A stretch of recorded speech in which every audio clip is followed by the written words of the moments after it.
से बोलिए दशा माता की जय हो।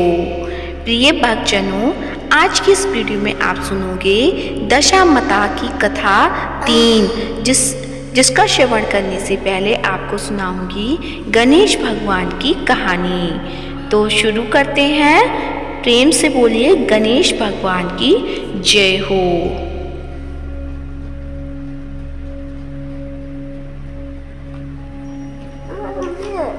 एक गांव में माँ बेटी रहती थी। एक दिन वह अपनी माँ से कहने लगी कि गांव के सब लोग गणेश मेला देखने जा रहे हैं, मैं भी मेला देखने जाऊंगी। माँ ने कहा कि वहाँ बहुत भीड़ होगी, कहीं गिर जाओगी तो चोट लगेगी। लड़की ने माँ की बात नहीं सुनी और मेला देखने चल पड़ी। माँ ने जाने से पहले बेटी को 2 लड्डू दिए और 1 घंटी में पानी दिया। माँ ने कहा कि 1 लड्डू तो गणेश जी को खिला देना और थोड़ा पानी पिला देना, दूसरा लड्डू तुम खा लेना और बचा पानी भी पी लेना। लड़की मेले में चली गई। मेला खत्म होने पर सभी गांव वाले वापस आ गए, लेकिन लड़की वापस नहीं आई।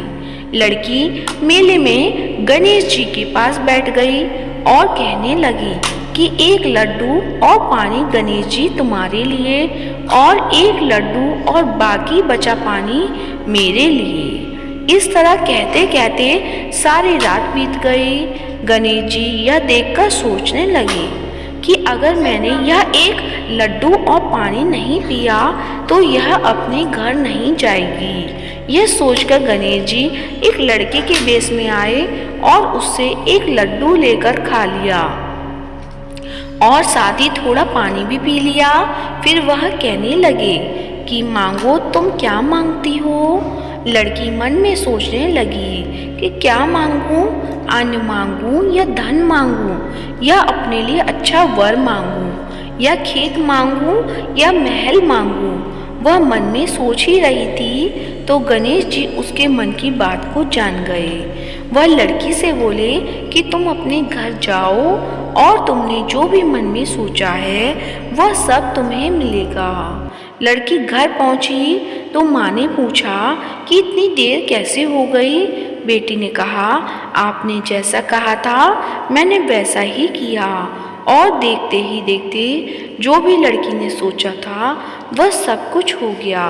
तो हे गणेश भगवान, जैसे आपने उस लड़की का किया वैसा सभी की इच्छाएं पूरी करना। कहते सुनते हुंकारा भरते सभी की इच्छाएं पूरी करना। तो प्रेम से बोलिए गणेश भगवान की जय हो।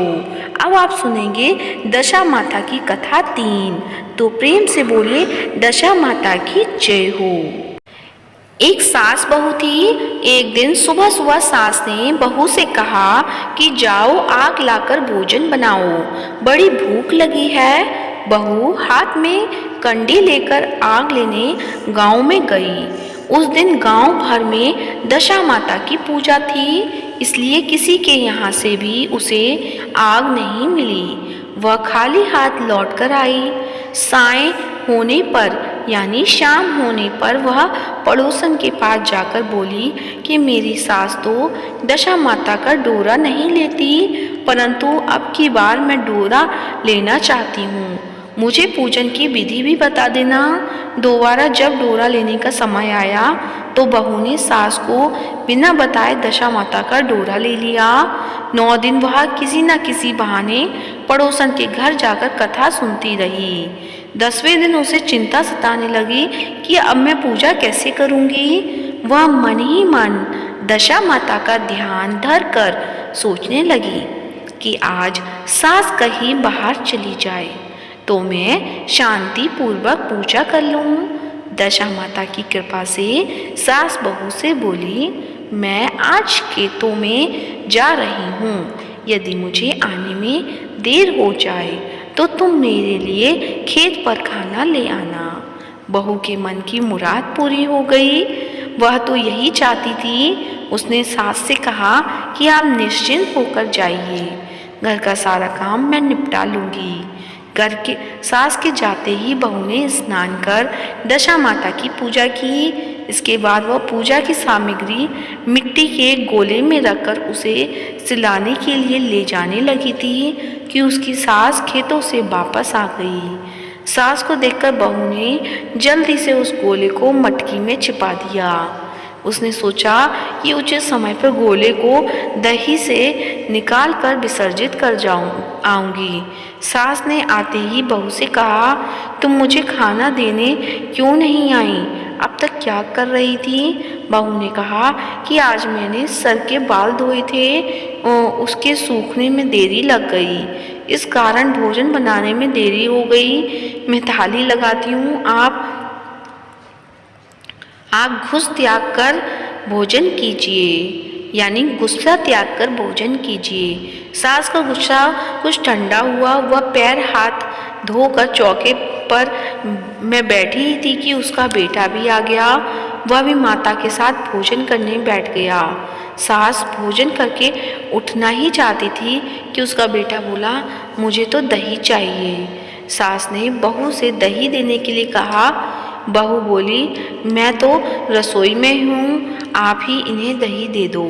सास हाथ धोकर दही लेने गई, परंतु जैसे ही उसने छाछ की मटकी उठाई तो उसमें कुछ खड़खड़ाने की आवाज़ आई। उसने हाथ डालकर देखा तो उसे एक बड़ा सोने का गोला मिला। सास ने आश्चर्य से बहू से पूछा कि इस छाछ की मटकी में सोने का गोला कहाँ से आया? इसे तुम कहाँ से चुरा कर लाई हो? यहाँ क्यों छिपा कर रखा है? मैं समझ गई कि इसी वजह से तुम छाछ देने नहीं उठी। इसका भेद बताओ। बहू बोली, मुझे कुछ नहीं पता, मेरी दशा माता जाने। मैंने आपको बताए बिना दशा माता का डोरा लिया था और उनकी पूजा की थी। आपके आ जाने के कारण मैं डोरे को विसर्जित करने नहीं जा सकी। आपके डर से मैंने इसे छाछ की मटकी में छिपा दिया था। दशा माता ने इसे सोने का बना दिया। मैं इसमें क्या कर सकती हूँ? सास ने बहू को गले लगा लिया और कहा कि अब मैं भी तुम्हारे साथ डोरा लूँगी और विधिव्रत पूजा किया करूँगी। हे दशा माता, जैसे तुमने इनको दिया वैसे ही सब भक्तों को पर कृपा करना। तो प्रेम से बोलिए, दशा माता की जय हो। आज की कथा कैसी लगी कमेंट बॉक्स में अवश्य बताएं और कमेंट बॉक्स में दशा माता की जय हो अवश्य लिखें। साथ ही इस वीडियो को ज़्यादा से ज़्यादा लाइक करें, शेयर करें और चैनल को सब्सक्राइब करें। धन्यवाद। दशा माता की जय हो।